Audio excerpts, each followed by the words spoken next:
Actes chapitre 5, verset 1er. Nous méditerons donc ce matin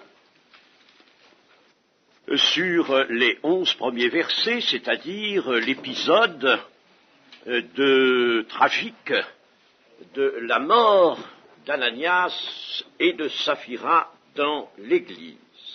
Lisons ce récit. Mais un homme nommé Ananias avec Saphira, sa femme, vendit une propriété et retint une partie du prix, sa femme le sachant. Puis il apporta le reste et le déposa aux pieds des apôtres. Pierre lui dit, « Ananias, pourquoi Satan a-t-il rempli ton cœur au point que tu mentes au Saint-Esprit et que tu aies retenu une partie du prix du champ? S'il n'eût pas été vendu, ne te restait-il pas? Et après qu'il a été vendu, le prix n'était-il pas à ta disposition? Comment as-tu pu mettre en ton cœur un pareil dessein? Ce n'est pas à des hommes que tu as menti, mais à Dieu. » Ananias, entendant ces paroles, tomba et expira. Une grande crainte saisit tous les auditeurs. Les jeunes gens s'étant levés, l'enveloppèrent, l'emportèrent et l'ensevelirent. Environ 3 heures plus tard, sa femme entra sans savoir ce qui était arrivé.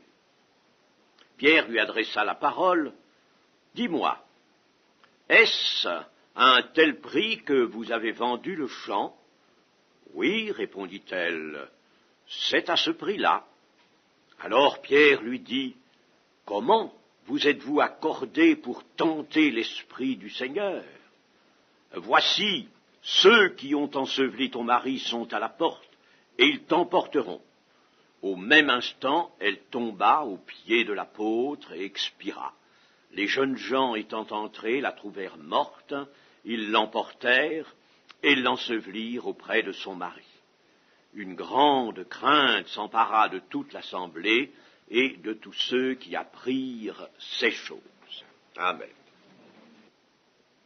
Voilà quelque chose de très important. Cet événement paraît, a priori, nous reporter un peu au jour de l'ancienne alliance, de l'alliance traitée par Dieu avec le peuple, par Moïse, l'alliance fondée sur la loi. Mais c'est là l'Église. Nous sommes après la Pentecôte, l'Église est en marche, et c'est bien en son temps que se produit ce tragique événement. Nous avons vu hier, nous avons médité sur les versets 32 à 37, c'est-à-dire sur cette belle union qu'offrait l'Église unique de Jérusalem et sur cette grâce qui reposait sur tous. Nous avons vu que, en effet, tous ceux qui possédaient des champs, des maisons, les vendaient pour en apporter le prix aux pieds des apôtres, afin que l'on fasse des distributions à tous. Et en définitive, un exemple nous est donné, celui de Barnabas, qui vend un champ, l'apporte et apporte l'argent aux pieds des apôtres. Et ici, c'est un brusque passage, donc, de ce tableau de vie et d'amour, un tableau d'hypocrisie et de mort. Et nous pouvons tout de suite découvrir là une première application de la parabole prononcée par le Seigneur Jésus en Matthieu 13, la parabole de l'ivraie. Et je vous rappelle notamment ceci, lorsque l'herbe, c'est-à-dire le blé, lorsque l'herbe eut poussé et donné du fruit, l'ivraie parut aussi. L'herbe, ce sont les fils du royaume, l'ivraie, ce sont les fils du malin. dès que l'herbe eut poussé, l'ivraie parut aussi. Et c'est ce qui se passe ici. Voici l'ivraie. Seulement, c'est Dieu qui va l'ôter, là. Cette première apparition de l'ivraie, Dieu ne va pas la laisser. La persécution n'est pas pour l'Église le danger le plus redoutable. Celui qui l'est redoutable, c'est le danger que constitue l'insinuation intérieure du mal, à l'intérieur de l'Église.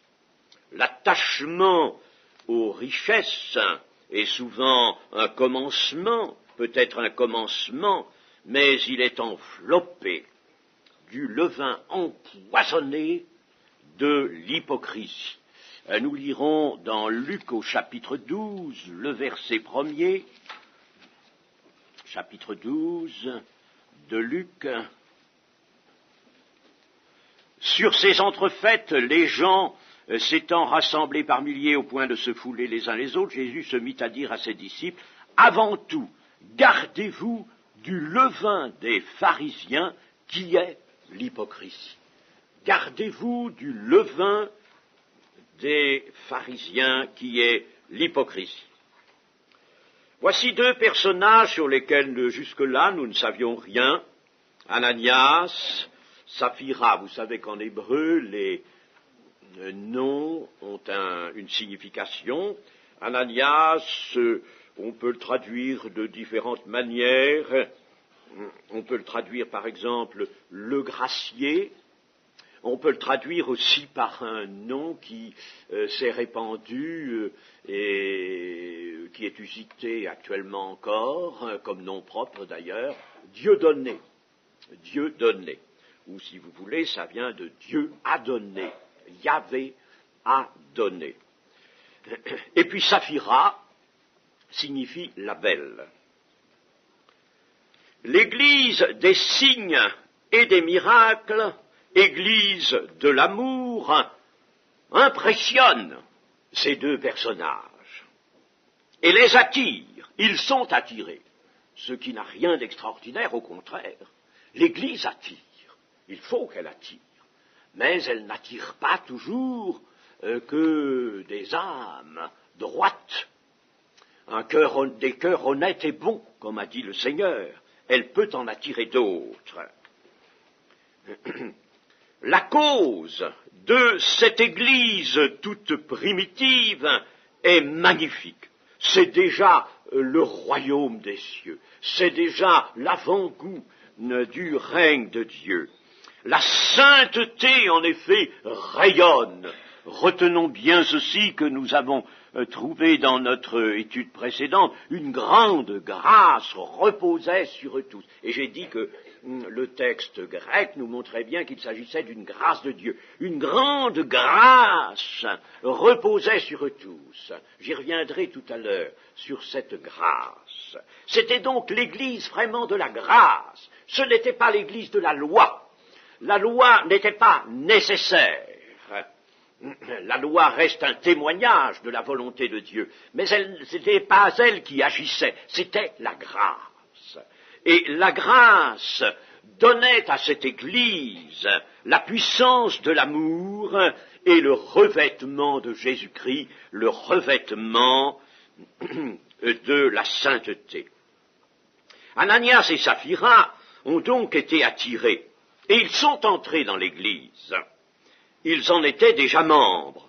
Cela résulte de notre texte, parce que s'ils n'avaient pas été membres, ils n'auraient pas pu être accusés de mentir au Saint-Esprit. L'on ment au Saint-Esprit lorsque l'on a été visité par le Saint-Esprit et changé par lui. Par conséquent, ils sont membres de l'Église. Ils voient ce que vient de faire le fils d'exhortation, Barnabas, et une idée, une pensée est venue en ce cœur. Ananias ne veut pas paraître resté en arrière, mais au contraire, il veut être vu dans la même action de générosité fraternelle que Barnabas. Et alors il va, à moindre frais, jouer l'œuvre de l'amour fraternel. Je dis bien jouer, non pas réaliser l'amour fraternel, mais jouer apparemment le jeu de l'amour fraternel. Il va s'ingénier à simuler l'amour, à tromper l'Église et par conséquent le Saint-Esprit. Mais on ne peut pas tromper Dieu. Ananias est donc coupable d'une hypocrisie bien calculée, et calculée avec même le concours de son épouse, et cela est introduit, cette hypocrisie est introduite au milieu de l'Église mère de Jérusalem.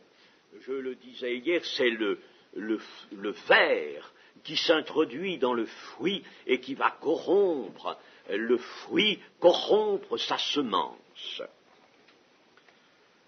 Il ressemble tout de suite à un personnage d'une autre parabole du Seigneur Jésus, celle des noces, la parabole des noces, qui se trouve dans Matthieu 22, verset, je ne lis pas toute la parabole, vous savez, cette parabole commence par « Le royaume des cieux est semblable à un roi qui fit des noces pour son fils », et il envoie appeler des invités.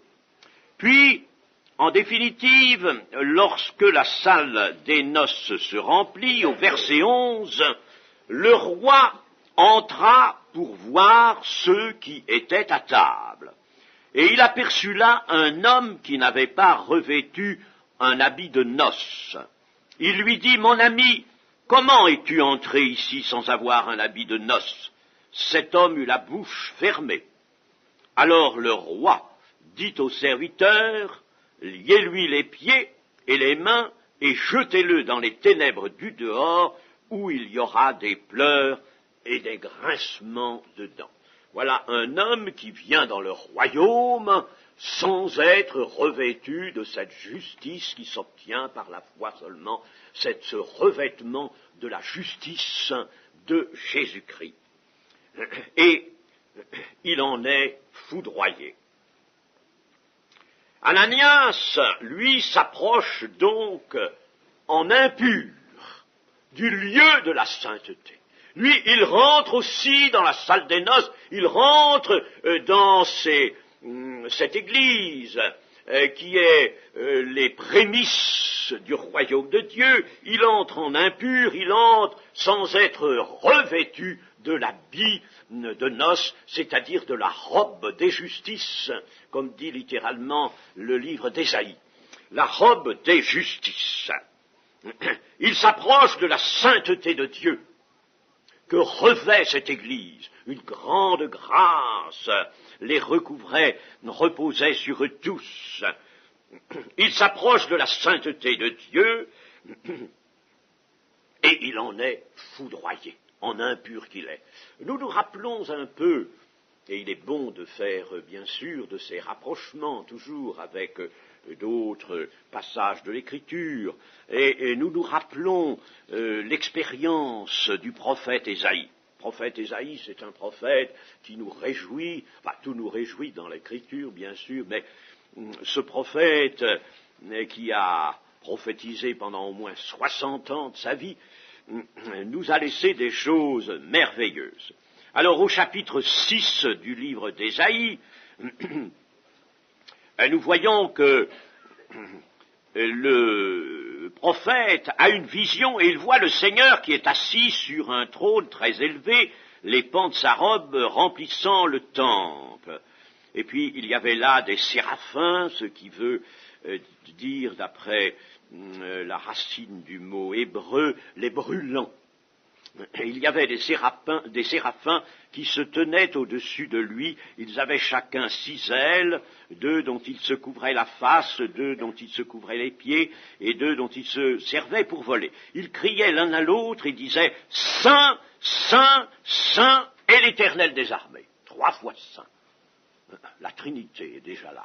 Saint, Saint, Saint est l'Éternel des armées. Toute la terre est pleine de sa gloire. Les portes furent ébranlées dans leur fondement par la voix qui retentissait, et la maison se remplit de fumée. Alors je dis, malheur à moi, je suis perdu, car je suis un homme dont les lèvres sont impures, j'habite au milieu d'un peuple dont les lèvres sont impures, et mes yeux ont vu le roi, l'Éternel des armées. Mais l'un des séraphins vola vers moi, tenant à la main une pierre ardente qu'il avait prise sur l'autel avec des pincettes. Il en toucha ma bouche et dit, cela a touché tes lèvres, ton iniquité est enlevée et ton péché est expié. Mais réalisons, n'est-ce pas, l'effroi du prophète qui se trouve devant le Seigneur. Et c'est la sainteté du Seigneur qui est là devant lui et qui le fait trembler. C'est quelque chose de redoutable, mes amis, que la sainteté de Dieu. Il faudrait que nous le sachions. C'est redoutable. La sainteté de Dieu est redoutable. Et c'est pourquoi, maintenant, nous ne pouvons pas voir Dieu. Nous ne pouvons pas, si quelqu'un... vous savez ce qui a été dit à Moïse. Personne ne peut voir Dieu et vivre et conserver la vie. La sainteté de Dieu est quelque chose de redoutable.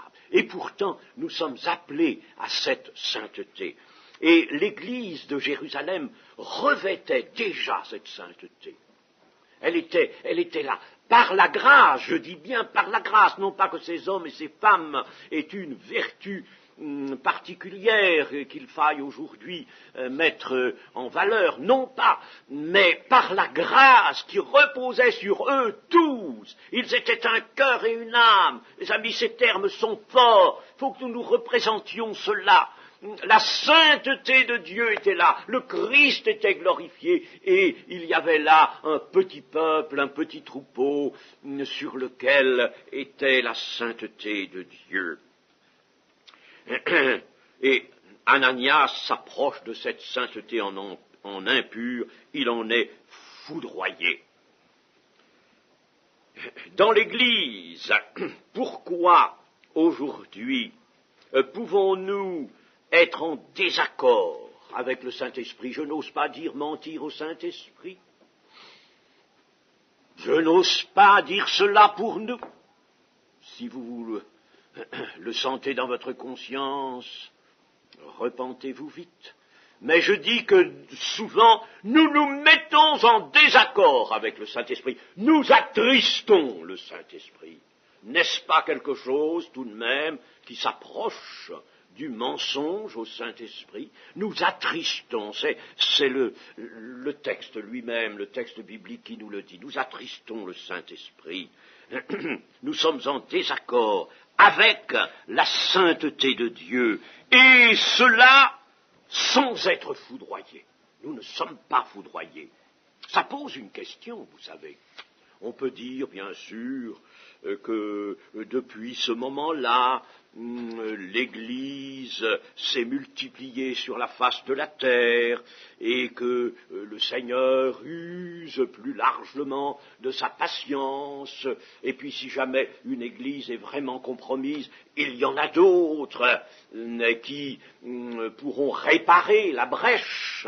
Si par exemple, je suppose, dans une ville quelconque de notre France, une église sombre, supposons, eh bien, cela d'ailleurs s'est vu, mais venant d'ailleurs, le message de l'Évangile viendra triompher à nouveau dans ce lieu et reconstruire le témoignage du Seigneur, parce que l'Église est ailleurs et partout.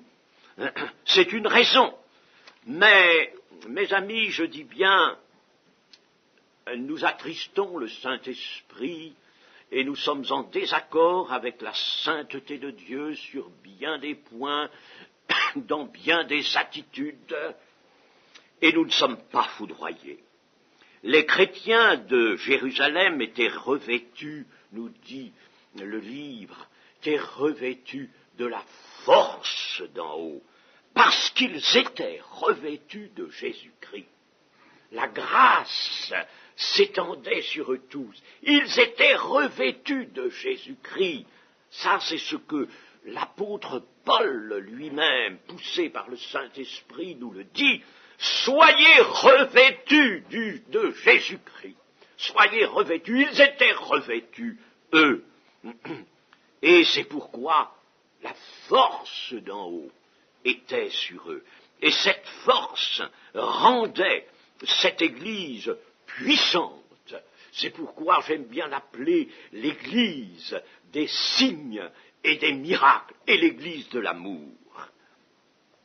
Mais cette force qui rendait l'Église de Jérusalem puissante était terrible pour ceux qui, comme Ananias et Saphira, prétendaient y introduire le levain de l'hypocrisie. Ah, c'était quelque chose de redoutable et de terrible.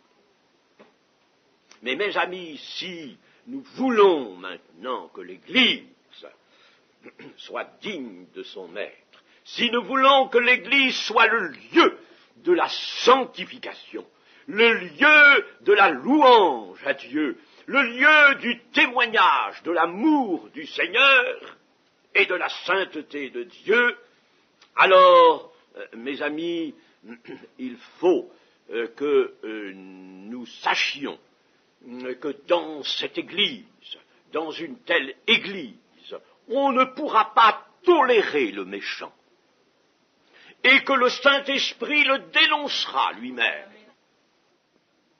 Ôtez le méchant du milieu de vous, dira Paul. Ôtez-le, comment pouvez-vous supporter au milieu de vous le méchant? Le méchant est quelque chose qui détruit le témoignage du Saint-Esprit, le témoignage de Dieu. Et, chers amis, cela nous amène à une réflexion pratique pour nous-mêmes.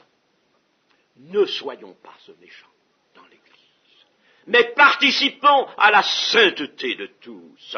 Mais nous aussi ayons notre revêtement, comme nos frères et nos sœurs, partageons le même revêtement de Jésus-Christ et de grâce. Oh, chers amis, il faut que maintenant nous entendions cela. Nous sommes à tout près de la venue du Seigneur. Cela ne tardera pas. Cela ne peut pas tarder, même au calendrier de la terre maintenant, en évaluation terrestre. Cela ne peut pas tarder. Et il faut que l'Église de cette dernière génération soit irrépréhensible, pure et sans tache. Il faut qu'elle le soit maintenant. Il y a nécessité d'un témoignage comme le premier, comme celui de l'Église de Jérusalem. Il y a nécessité d'un tel témoignage maintenant sur la terre. Et le diable s'efforce de pénétrer, au contraire, dans les cœurs, dans l'Église, à la faveur du modernisme. Eh bien, il ne faut pas, il faut absolument réagir contre cela. Et comment l'hypocrisie peut-elle réapparaître dans un cœur qui a été lavé par le sang rédempteur? C'est ça encore un problème. Comment l'hypocrisie peut-elle réapparaître? Eh bien, le cœur qui a été lavé par le sang rédempteur doit se tenir pur. L'apôtre Paul dit à Timothée, « Conserve-toi pur. Veille sur ton âme. Veille sur toi. Veille sur toi. » Et l'apôtre Paul dira aussi aux anciens d'Éphèse, « Veillez sur vous-même. Veillez sur vous-même. » Pour veiller sur l'Église, il faut que vous veillez sur vous-même.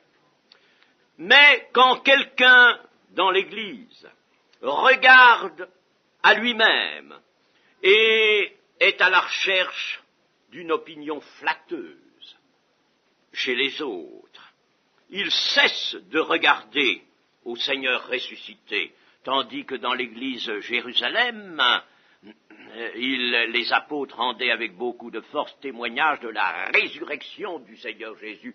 Et alors, tous les membres de cette Église regardaient au ressuscité.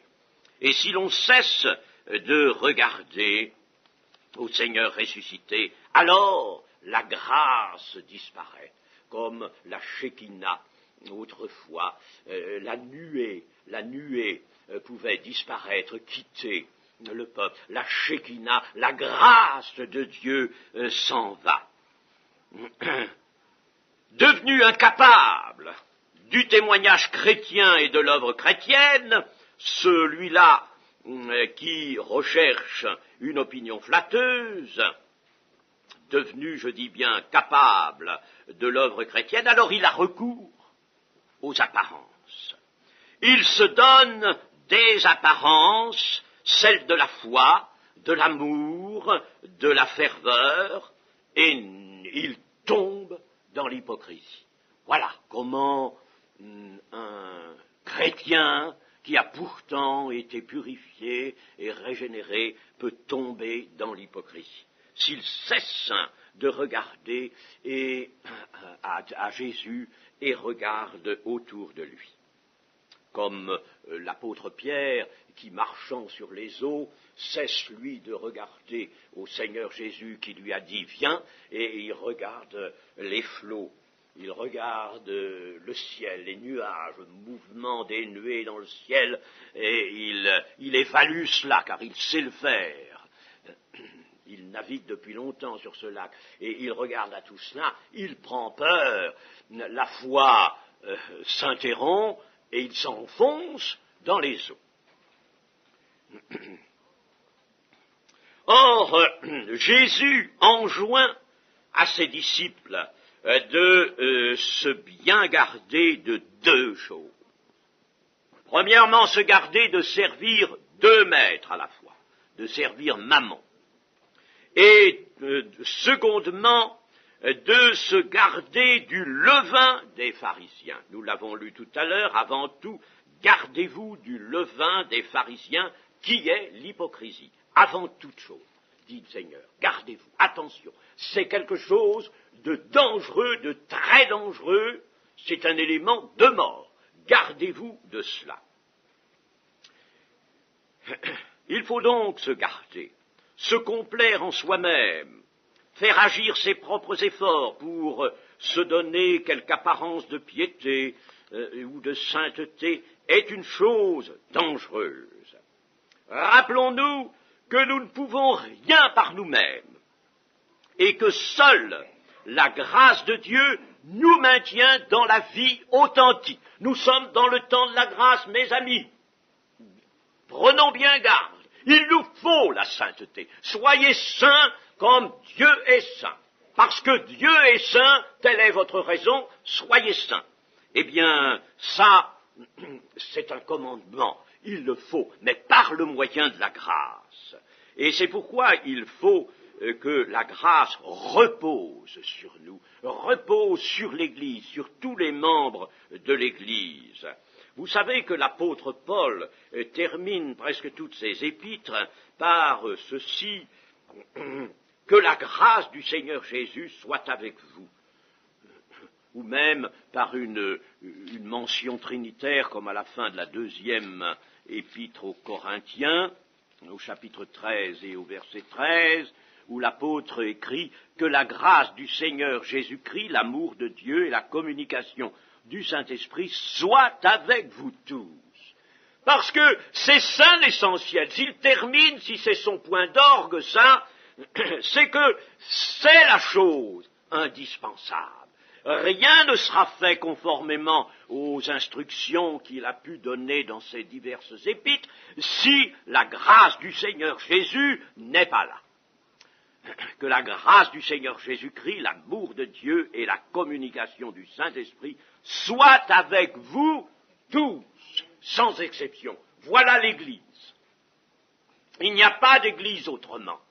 Et attention au bavardage qui s'écarte de cela. La justification par les œuvres et les mérites. Vous savez que cette justification a été combattue et bien sûr nous l'avons rejetée, nous ne la mettons pas toujours en question, bien c'est vrai, mais nous l'avons rejetée. L'avons rejetée parce qu'elle est une hérésie épouvantable, et cette justification par les mérites ou les œuvres a été introduite dans l'Église, dans le christianisme, disons, au cours des siècles, et elle a été la source des plus épouvantables hypocrisies. Elle a fait un mal, cette hérésie-là, incalculable.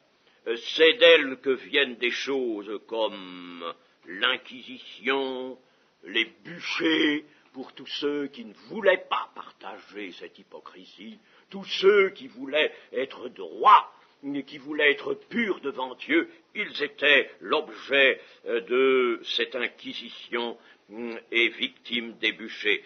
Mais pour d'autres, tous ceux qui avaient place dans l'Église hypocrite, alors pour cela, c'était l'honneur, la grandeur. Ils consentaient à jouer l'hypocrisie de la fausse piété. Ananias et Saphira sont des initiateurs. Ils s'en sont pris aux fruits merveilleux de la rédemption. Ils sont les vases de la colère de Dieu. Et ils nous donnent le récit qui nous est fait de cette circonstance, nous donne une leçon que voici. La justice dont l'homme veut se parer lui-même au prix de l'hypocrisie, parce qu'il n'a pas en lui la force de la vraie piété. Il veut se parer de l'hypocrisie, alors il se donne une justice lui-même, et bien cette justice débouche dans la mort éternelle. Il n'y a pas à tergiverser, c'est ça la réalité. Au verset 3, nous lisons ceci. Pierre lui dit, « Ananias, pourquoi Satan a-t-il rempli ton cœur au point que tu mentes au Saint-Esprit et que tu aies retenu une partie du prix du champ ?» Dans l'Église des signes et des miracles, le Saint-Esprit assure une telle présence que spontanément, vous le voyez, il peut parler par la bouche de l'un ou l'autre des membres de l'Église, de quelqu'un qui a ministère, mais il pourrait parler aussi par toute bouche dans l'Église. Et ici, c'est l'apôtre Pierre qui est la voix de l'Esprit, et nous voyons que cet apôtre est divinement averti. Il n'enquête pas, il ne cherche pas à amener un aveu de la part d'Ananias, il affirme. L'accusation est là, indiscutable. C'est l'Esprit lui-même qui l'apporte, cette accusation. Et Ananias, par son calcul intéressé, a fait entrer Satan dans son cœur. C'est ce que Pierre dit. Ananias, pourquoi Satan a-t-il rempli ton cœur? Cela n'était point fatal. Cela pouvait être évité. Tu avais un moyen d'éviter que Satan ne vienne remplir ton cœur et te conduire à l'hypocrisie. D'ailleurs, dans sa première épître, ce même apôtre Pierre, au chapitre 5 et au verset 8, nous dit ceci, « Soyez sobres, veillez, votre adversaire, le diable, rôde comme un lion rugissant, cherchant qui il dévorera. Résistez-lui avec une foi ferme, sachant que les mêmes souffrances sont imposées à vos frères dans le monde. » Résister au diable, cela peut occasionner des souffrances. Cela peut occasionner des souffrances déjà intérieures. L'épître aux Hébreux nous parle bien d'une lutte contre le péché, lutte jusqu'au sang, c'est-à-dire vraiment par des souffrances. Il faut une résistance, non pas obtenue d'un caractère qui se veut fort, mais d'une résistance obtenue dans la plus grande humilité, obtenue de la grâce de Dieu. Il faut chercher la grâce de Dieu. Nous en revenons toujours à ça, mais attention, nous devons avoir à notre disposition une foi capable de cette résistance. Mentir au Saint-Esprit et mentir à Dieu, voilà ce que les expressions que Pierre emploie, et cela montre bien que le Saint-Esprit est une personne et qu'il est une personne divine. Au verset 4, s'il n'eût pas été vendu, ne te restait-il pas? Et après qu'il a été vendu, le prix n'était-il pas à ta disposition? Comment as-tu pu mettre en ton cœur un pareil dessein? Ce n'est pas à des hommes que tu as menti, mais c'est à Dieu. La faute d'Ananias n'est que dans le mensonge. Il pouvait conserver le prix de son champ, il pouvait même ne pas le vendre, et personne n'aurait pu le lui reprocher. Il en était libre. Vous voyez, il y avait dans cette église liberté. Ce n'est pas une contrainte. Il ne devait même pas être l'objet du jugement des autres. Il pouvait, lui, si son cœur n'était pas prêt, il conservait son champ, ou il en conservait le prix. Là, il n'y aurait pas eu de faute, il aurait pu rester dans l'église, continuer de vivre, peut-être que plus tard son cœur aurait eu d'autres dispositions, mais vous voyez comme le Seigneur ne nous demande pas de forcer les dispositions de notre cœur. Si nous faisons quelque chose, il faut que ce soit par le cœur. S'il y a une libéralité, elle doit venir du cœur, et non pas être contrainte, forcée, et personne ne doit juger. Personne. Attention à cela, nous n'avons pas à juger. Il y a liberté dans l'Église, il faut qu'il y ait liberté, pour que la grâce puisse agir sur tous et conduire chacun des membres dans la voie où il peut marcher. Il y en a qui sont en avance, d'autres qui sont peut-être en arrière. L'essentiel est que tous marchent dans la bonne voie.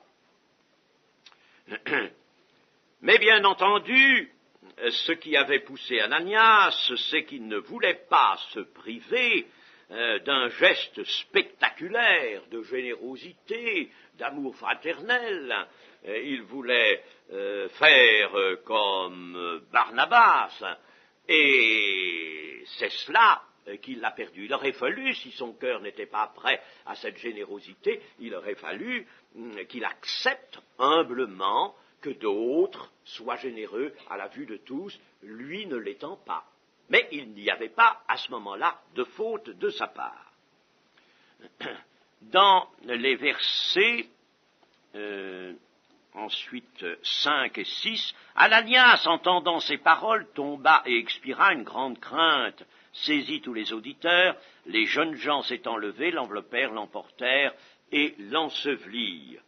Les paroles de Pierre n'amènent aucune réplique d'Ananias. Voyons un peu comment les choses ont pu se passer. Ananias, entendant ces paroles, tomba. Ce n'est pas à des hommes que tu as menti, mais à Dieu. Vous savez, tout le monde était saisi, il y avait une crainte. Il y eut là peut-être quelques secondes de silence, car la parole de Pierre était sévère. Tu as menti à Dieu. La crainte saisissait tout le monde, et tout à coup, un corps tombe lourdement par terre. Ananias est là par terre. Il expire. On comprend, chers amis, qu'une grande crainte put saisir même tous ceux qui pourtant avaient un cœur pleinement ouvert à la grâce de Dieu. On comprend qu'il y ait eu là une grande crainte. Représentez-vous si cela se passait au milieu de nous, n'est-ce pas? Oui, mais il faut penser à cela. La Bible nous est donnée pour une méditation. Il ne faut pas seulement prendre connaissance du fait historique, il faut méditer. Si ça se passait aujourd'hui, mais ça pourrait se passer. L'Esprit retira à cet homme le souffle de vie. Dieu est celui qui fait vivre et qui fait mourir. Puis, nous avons dans les versets suivants la mort de Saphira. Lorsque elle arrive, Pierre lui adresse la parole.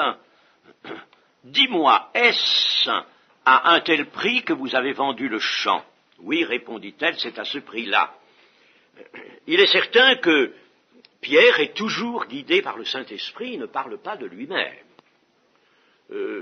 Parlant de lui-même, là, il y aurait eu peut-être une sorte de piège, une sorte de parole d'enquêteur, mais ce n'est pas Pierre qui parle librement, c'est le Saint-Esprit qui lui donne cette parole, et cette parole est une porte de salut qui est encore ouverte à Saphira.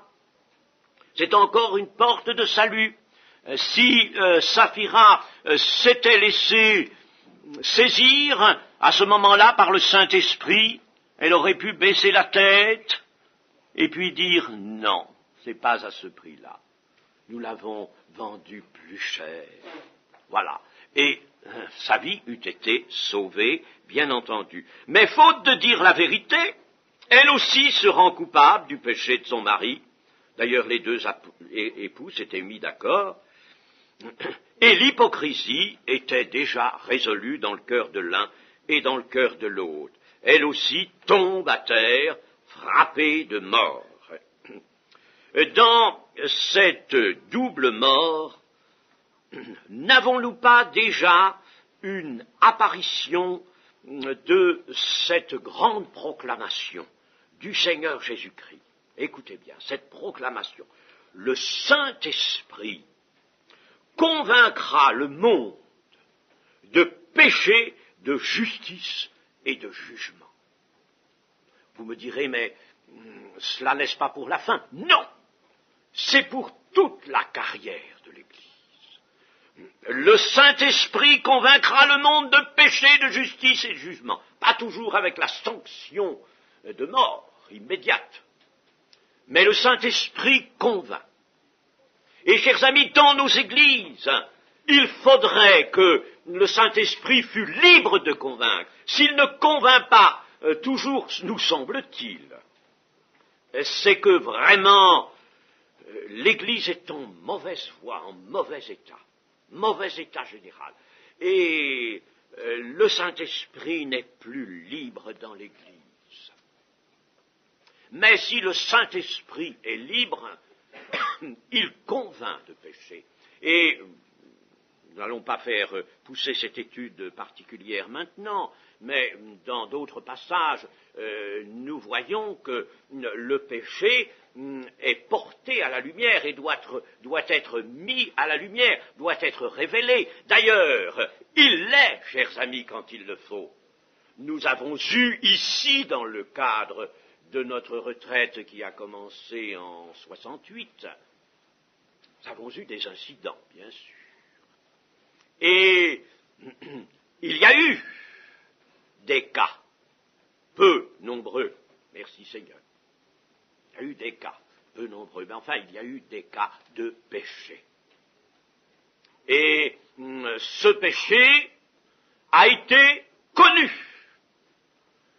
Je me souviens d'un certain péché commis par quelqu'un, le Seigneur m'en avait averti. J'avais un poids. Et j'avais, sans savoir exactement ce que c'était, j'avais déjà dit à la personne, je l'avais dit à la personne. Et puis la personne s'était dérobée. Mais peu de temps s'écoula. Et la personne vint vers moi, me dire, monsieur, je ne peux plus supporter. Voilà ce que j'ai fait. Le Saint-Esprit dans l'Église doit révéler le péché, chers amis. Il faut que nous ayons une telle Église. Ah, si nous avons une Église où le Saint-Esprit ne peut plus révéler le péché, où les cœurs sont incapables d'entendre cette révélation, où il ne se passe plus rien, c'est une Église de forme. Ce n'est pas la véritable Église de Jésus-Christ. Dans l'Église de Jésus-Christ, l'Église des signes et des miracles, l'Église de l'amour, ôtez le méchant du milieu de vous. On ne peut pas conserver quelque chose, un élément qui contamine au milieu d'une église où règne la sainteté de Dieu. Et il faut que nous ayons de telles églises. Il le faut. Une grande crainte, évidemment, le verset 11 nous dit qu'une grande crainte s'empara de toute l'assemblée et de tous ceux qui apprirent ces choses, parce que la nouvelle s'étendit au dehors, et tous ceux qui qui apprirent cela, Ananias et Saphira ont été l'un après l'autre couchés à terre, frappés d'une mort immédiate. C'est certes, c'était quelque chose de très saisissant. Mais nous verrons demain, nous verrons dans la suite que cette grande crainte a été elle-même un facteur de puissance. Mes amis, c'est dans la sainteté, je le répète, que sera la force d'en haut, la force de Dieu. Et si véritablement nous nous livrons à la sainteté de Dieu, comme dit Pierre, soyez saints parce que je suis saint. Si nous nous livrons à la sainteté, l'Église doit s'offrir constamment à la sainteté, alors nous aurons la force d'en haut. Et cette force s'étendra au dehors, une crainte s'emparera des gens qui verront l'Église.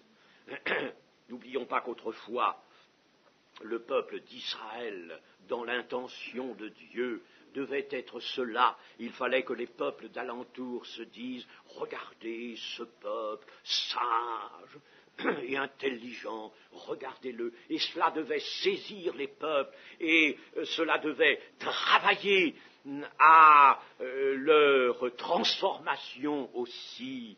Ça, c'est le bien de Dieu, n'est-ce pas? Le bien de Dieu ne peut pas se faire en dehors de la sainteté. Comment Pierre lui-même est-il devenu l'apôtre, le pêcheur d'hommes, lorsque, ayant vu la pêche miraculeuse, ayant vu la puissance de Dieu apparaître, il a vu en même temps la sainteté du Seigneur. Et il s'est écroulé à ses pieds. « Retire-toi de moi, Seigneur, car je suis un homme pécheur. » Et le Seigneur l'a relevé en lui disant « Pierre, tu seras désormais pécheur d'hommes. » Pécheur d'hommes. Il faut cela, chers amis, il le faut à l'Église. Autrement, je vous le dis, il n'y a pas d'autre façon de voir les choses. L'Église n'est qu'une Église de forme. Nous avons des formes, nous conservons des formes, des habitudes, si nous n'avons pas vraiment la sainteté, le revêtement de Jésus, et si la grâce de Dieu ne plane pas au-dessus de nous tous. Vous savez que dans l'histoire biblique, nous avons aussi des personnes qui sont mortes. Vous me direz, ça c'est sous l'empire de la loi de Moïse, on n'était pas encore dans le temps de la grâce. Quoique, vous savez, on ne connaît pas bien, en réalité, notre Ancien Testament.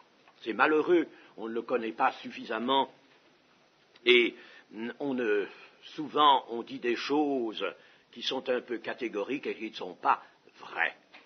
En réalité, on était sous la loi, c'est vrai. C'est une dispensation qu'il faut toujours pouvoir comparer avec la dispensation de la grâce. Mais la grâce n'était pas absente des époques d'Israël, de la vie du peuple d'Israël. La grâce n'était pas absente. Et Dieu voulait déjà faire agir sa grâce. Nous en avons plus d'un exemple. Mais il y a eu bien sûr des gens foudroyés, comme je l'ai rappelé l'autre jour, Nadab et Abihu, les deux fils aînés d'Aaron, et qui moururent pour avoir apporté du feu étranger devant l'Éternel.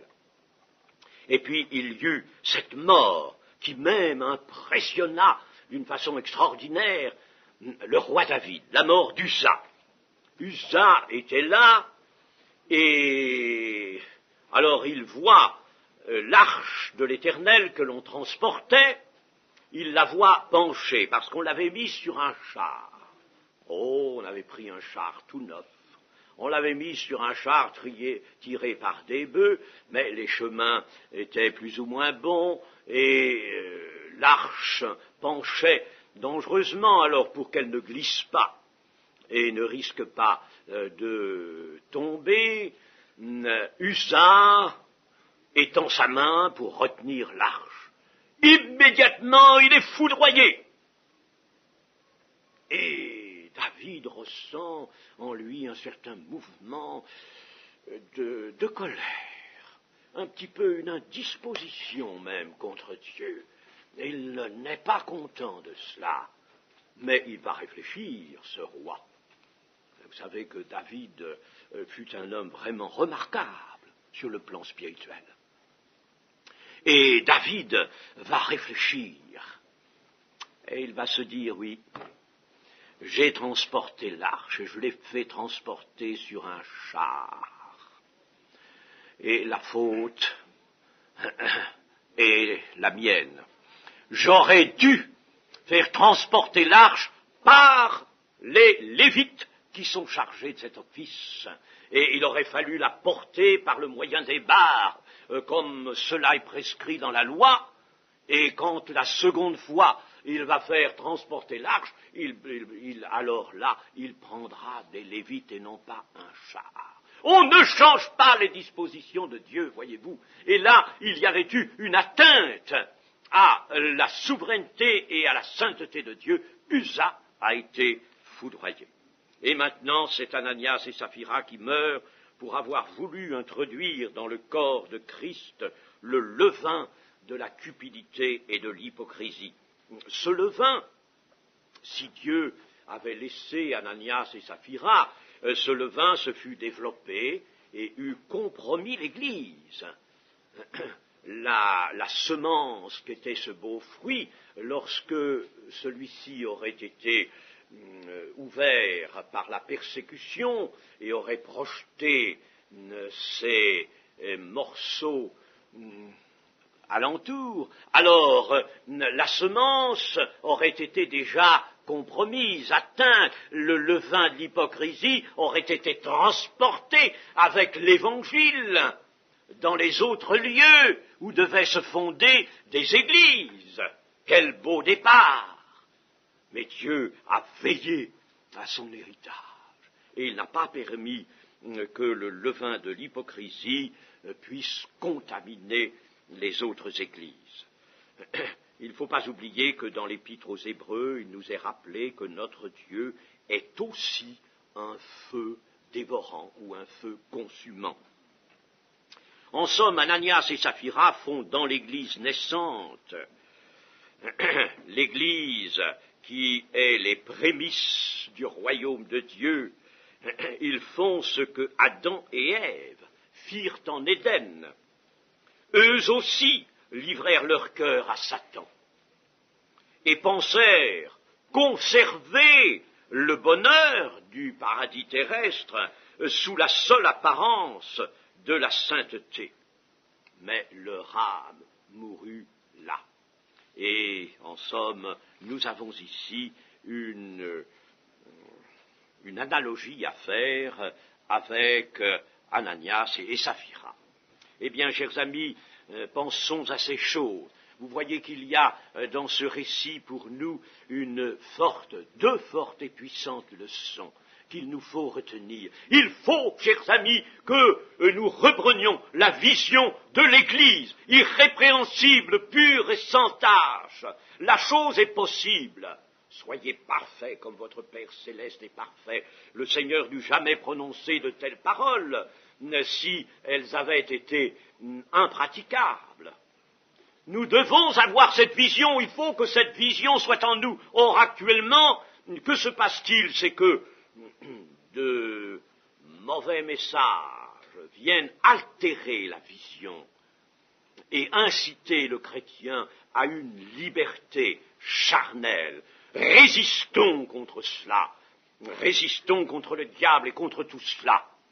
Et ayons au contraire, saisissons-nous d'une vision que nous allons emprunter au Saint-Livre et au Saint-Esprit de Dieu, la vision de l'Église pure, irrépréhensible, sans tache, sur laquelle il y a ce revêtement de la grâce, une grande grâce, qu'une grande grâce soit sur nos églises. Mes amis, désirons-le et demandons-le. Amen.